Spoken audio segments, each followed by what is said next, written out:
Welcome to Fantasia, home of the Melodious. My name's Azallea, and today I'm going to be bringing you guys an update to my Melodious deck. Now, first of all, I just want to thank you all so much for the 300 subscribers. I know I got it a while back, but I haven't been able to thank you all personally for it, so I really do appreciate it, and thank you so much for the support. Second, I want to talk about the ban list that just came out, that was revealed a few days ago. It's going to go into effect in the next couple of days, and I've tailored this deck to basically follow that list. So, yeah, without further ado, let's just get right into it. First of all, I am playing 3 copies of Aria, the Melodious Diva. Now, Aria basically gives our Melodious monsters targeting, immunity, and protection in battle, which is huge, especially in the upcoming formats where we see the ABCs coming out in about a month. Their fusion has an effect that banishes, but it also targets. Blue Eyes Alternative Dragon destroys, but it also targets. So we have protection from all these cards. Cosmos and Burning Abyss are still going to be around, and Aria is pretty good against them, save for maybe Cosmo, Joe, and F-Zero. So she's still a very powerful card and a nuisance to get over. So definitely recommend running 3, just so you always have access to her. Next off, we are playing 3 copies of Soprano, the Melodious Songstress. Now, Soprano allows us to go into our fusions. When she's on the field, you can activate her effect to fusion summon with other Melodious monsters on the field to bring out Shiberta, Bloom Diva, and Bloom Prima. But her other effect is when she's special summoned, you can add one Melodious monster from your graveyard back to your hand, which is really good for recovering monsters, and she's one of the few cards in the deck that actually allows us to do that. In combination with Soprano, we actually run 3 copies of Sonata, the Melodious Diva. She is probably one of the key cards to the deck just because she boosts all our fairy monsters by 500 attack and defense points. Now, you might not think 500 attack and defense is a lot, but it definitely does add up, especially if your opponent has an open field and you have several monsters. She can increase your damage by like 1,000, 2,000, up to 2,500 attack points. So it's definitely really powerful to have, and definitely recommend running 3. If you control a Melodious monster, you can special summon her from the hand, so you can very easily summon her when you have Soprano, and then Soprano can immediately fuse and you can go into Shiberta. Now, keep in mind that she is a level 3, so she's kind of awkward in terms of levels with the deck, but that is fine. Because for the next card we have, Canon, the Melodious Diva, fulfills kind of the same things that Sonata does for the deck. So Canon, you can only special summon her using her own effect once per turn, but basically if you control another Melodious monster, you can special summon her from the hand. She is a level 4, so you can go into rank 4 place with any other Melodious monster besides Sonata, and her other effect is irrelevant because you can change the battle position of a Melodious monster that you control. You never really use it, but it's just there. You really just use her to summon. You can recover her with Soprano, you can special summon her, make rank 4 plays, or you can make fusion plays. Speaking of fusion plays, we also play 1 copy of Tam Tam, the Melodious Diva. Now, Tam Tam, when she's special summoned, while you control another Melodious monster, you can add 1 polymerization from your deck to your hand. Basically, she just searches out the polymerization. She's in the level 4, and she kind of works with the deck right now, but she'll definitely be better when Ties of the Brethren gets released. Now, Tam Tam is very easy to summon with things like Summoner Monk and stuff, which I'll get into in a bit. But for the last Melodious monster we run 1 copy of Score, the Melodious Diva. Now, Score is basically a mini Honest. She makes the monster that you're battling's attack and defense 0, which means it allows your Melodious monsters to run over basically anything. Keep in mind, I run 1 copy just because Soprano can actually recover her from the graveyard, which allows you to basically recycle her over and over. And so you don't really have to worry about running out of defensive hand traps. Next off, we're running 2 copies of Honest. Now, Honest is basically a better version of Score down here. And he allows our monsters to gain the attack of the attacking monster. So basically, we get to run over anything in battle. Keep in mind, he is also level 4 light and fairy, so he is definitely very powerful in terms of making some rank 4 plays that require exclusive materials and such. Okay, next off, we are going into 2 Summoner Monks. We play 2 Summoner Monks because all of our monsters like Soprano, Aria, Tam Tam, and Honest can be summoned with Summoner Monk, and he allows us to trigger their effects by fulfilling their special summon condition, and he also gets rid of dead spells in our hand. Next off, we're going into the last two monsters of the deck, 2 copies of Maxi. This is basically just to stop our opponent from going into huge fields and huge boards first turn if we draw it. Maxi is limited to 2 now, but I've always played 2 and I've been comfortable with 2, so I don't really miss having the third one. That is it for the monster lineup. Next off, we're going to go into the spells. So for the spell lineup, we are running 3 copies of First Movement Solo. Now, First Movement Solo, if we control no monsters, we can basically special summon 1 Melodious monster level 4 or lower, straight from our deck. Normally, you're going to go for an Aria or a Soprano, just to go off and start with a stronger field or to make a fusion play. Next off, we are running 2 copies of Magic Planter. Magic Planter allows us to send 1 continuous trap card on our side of the field to the graveyard to draw 2 more cards. Very good for recycling dead trap cards and very good for giving us some ways to draw into the deck. Next off, we were playing 2 copies of Mystical Space Typhoon. Standard spell and trap removal. I know decks like Metaphors are going to be a thing in the upcoming format, so definitely recommend running some form of spell and trap removal, whether it be Mystical Space Typhoon or Twin Twisters inside your main deck to deal with some of the scales, and maybe some of the back row from like Cosmo decks and such. Next off, we're running 1 copy of Polymerization. Polymerization is just 1 because you can search it with Tam Tam and recover it from the graveyard anyway. It's probably one of the best cards you can pitch with Summoner Monk, so there's that as well. Next off, we were playing 1 copy of Defusion. I really do like Defusion, especially because, well, Metaphors are going to be a thing, Blue Eyes are going to be a thing, ABCs will also be a thing, so Defusion can actually defuse your opponent's monsters as well if you weren't aware. So you can defuse like their Twin Burst Dragons, you can defuse their Aura Hulk, but you can also defuse things like Bloom Diva or Shiberta and then go for extra damage during your own battle phase. So it is a pretty good card to have in the main deck for the upcoming format. We play 1 copy of Upstart Goblin just because we like less than 40 card decks. We also run 1 copy of Instant Fusion. For really quick rank 4 plays with Norden, it also allows you to summon Abyss Dweller with a 2200 attack because Norden is a water monster.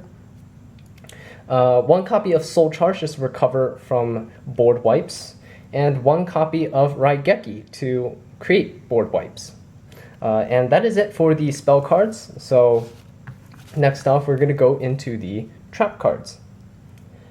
So for the trap cards, very, very standard lineup. We run 3 copies of Powerful Rebirth.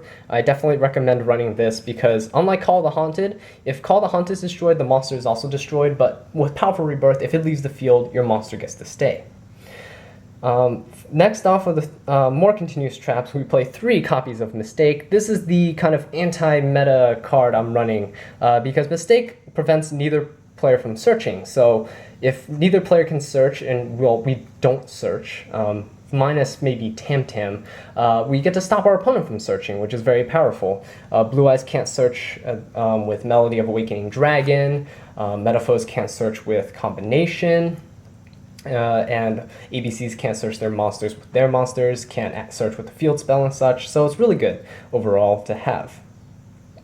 And next off, we play 1 copy of Vanity's Emptiness, just because it's another continuous trap, and it's a really powerful card in this format because a lot of decks, they rely on their special summon, and if they aren't able to special summon, they won't be able to get enough bigger beat sticks on the field, and you can pretty much just run over them with the main deck Melodious monsters that we have. Especially with Sonata's boost and stuff, we get pretty beefy monsters against their monsters that either can't tag out if they're Cosmos or they can't summon at all if they're Blue Eyes. And that leaves 7 targets, basically 7 continuous traps overall for Magic Planter to use, so we have a good ratio going on there. And for our last trap, we're obviously playing 1 copy of Solemn Warning, just because it's absolutely amazing and very versatile. So that does it for the trap cards. Next off, we're going to go into the side deck. Alright, so for the side deck, we are playing 3 copies of Kumongous, the Sticky String Kaiju. Now, Kumongous, you might be wondering why you're not playing Gamma Seal. Well, Gamma Seal is a level 8, and with Blue Eyes running around, I don't really want to give my opponent a level 8 monster. But Kumongous works just as well, especially because he has 2400 attack. Now, against Blue Eyes and Cosmos and such, you don't want to use Shiberta's effect as soon as possible just to run over their monsters, you want to use Shiberta's effect to disrupt their plays. Shiberta has 2400 attack, and with Arya on the field, Shiberta can't be destroyed by battle. So you could easily crash into a monster like Humongous without using Shiberta's effect, which preserves it and allows you to disrupt maybe their White Stone plays if you're playing against Blue Eyes, or you might be able to disrupt Call the Haunted plays if they're playing Cosmos. So this is an easy way to get rid of big monsters, but also an easy monster to get over yourself using Shiberta, which is basically the main monster that you could be summoning. And I definitely recommend running Humongous over Gamma Seal. It just works. Trust me. Next off, we were playing one copy of Archlord Christia. Not really a big fan of this card, but I had space on the side and I thought, hey, why not have this, funky little tech in there, just for fun. Nothing really serious, but it is a really strong card, this format, especially because of Blue Eyes, Cosmos, all these decks, Burning Abyss, they rely on special summoning a lot. And no monster that they can normal summon can get over Archlord Christia. They don't really have any other outs. Unless they top deck maybe a Raigeki, which not a lot of players are going to be main decking anyways, it is very difficult for people to get over Christian. It's basically game if you get to summon her. And she's not too difficult to summon. You can summon her through her effect if you maybe manipulate your graveyard with Shiberta, or you could just tribute summon her because you have so many monsters just laying around that can't really do much. She acts as a 2800 beat stick as well, and I think one is enough. You don't really want to draw too many of her. So next off, we're playing one copy of Mystical Space Typhoon, just more spell and trap removal. I like to play at least 3 cards that act as spell and trap removal if I'm playing Melodious, just because we have trouble with things like back row, like Cosmojo and stuff, just very dangerous back row for us. And I like to get rid of those things. You can disrupt people's field spells, you can disrupt people's continuous spells and traps and things like that as well. So next off, we were playing 2 copies of System Down. System Down is to counter Cosmos and other machine-type decks like Despots or Dynamists or something, if you run into those. Basically, you pay 1,000 life points and you banish all machine-type monsters that your opponent controls on their side of the field and in their graveyard. So just wipes out everything, including the graveyard, so you can't use Call the Haunted shenanigans and stuff to get them back, which is great. Okay, so next off, against Pendulum decks, we need to run 3 copies of Magical Spring. Now, if you don't know what Magical Spring does, basically, you draw a number of cards equal to the number of face-up spell and trap cards that your opponent controls. Then you discard a number of cards equal to the number of face-up spell and trap cards that you control, which is a minimum of 1 because you activate this card. And then afterwards, until the end of your opponent's next turn, after this card resolves, spell and trap cards your opponent controls cannot be destroyed by battle or by card effects, and their activation's effects cannot be negated. So basically what this allows us to do is, even if it makes the opponent's stuff completely immune and you can't negate them, it doesn't really matter because you're preventing them from being destroyed. And because of things like Metaphos, things like Pendulum Sorcerer, that like to pop their own scales, if they set 2 of the same scales and they try to pop each other, then you can stop that, and that completely shuts down their turn. They also run Metaphos Combination, which is a continuous trap. People might be running more and more of these kinds of continuous stuff. So if you see more and more Pendulum decks coming out, people are definitely going to be trying Metaphos and such. You will want to be able to shut down their scales from popping each other, and it's definitely worth it because you also get to draw, and we know Melodious really do appreciate having those draws. And I would definitely recommend trying it out, testing it. If you don't like it, you can always replace it with Twin Twisters, Spell Shattering Arrows, and stuff like that as well. Fairy Wind's also good if you're afraid of anti-spell fragrance and such. But yeah. Next off, we're running 2 copies of Mind Crush. Now, Mind Crush basically allows us to, we call a card name, we look at our opponent's hand, and if it's there, they have to send all copies of it to the graveyard. It's very good against decks like Blue Eyes. You can call Blue Eyes Alternative Dragon, and boom, they're all gone, and they can't summon anything because the other Blue Eyes vanillas are dead in the hand. If anyone searches something, you can immediately Mind Crush it, a combo piece and such. They can really stop people's turns. And because we main deck Mistake, it's really hard for people to get to those combo pieces. And then with Mind Crush, even if they do get into them, you can just stop them in their tracks and then go on from there.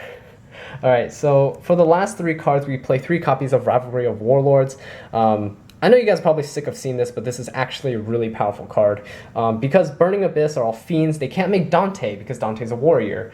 Cosmos will have a difficult time tagging out from their psychic pilots to their machine-type ships. And we can see Blue Eyes. You can stop Blue Eyes from summoning their spellcasters and then summoning a dragon to synchro into White Spirit or Azure Eyes or something.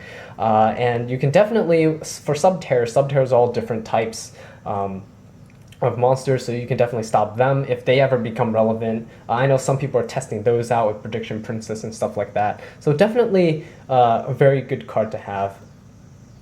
And so that's it for the side deck. Next off, we're going to go into the extra deck. So for the extra deck, starting off, we have the classic Gagaga Cowboy. He's only there just because I had to find another space. I wasn't really a big fan of Daigusto Emerald because I never really used her effect. So got Gaga Cowboy, and he's stealing some games here and there, which is really nice actually. Because sometimes you leave your opponent down with pretty low life points, and then you just need a way to finish them off. Next off, playing one copy of Abyss Dweller because Burning Abyss and Cosmos are still a deck, and they have not died yet under the ban list.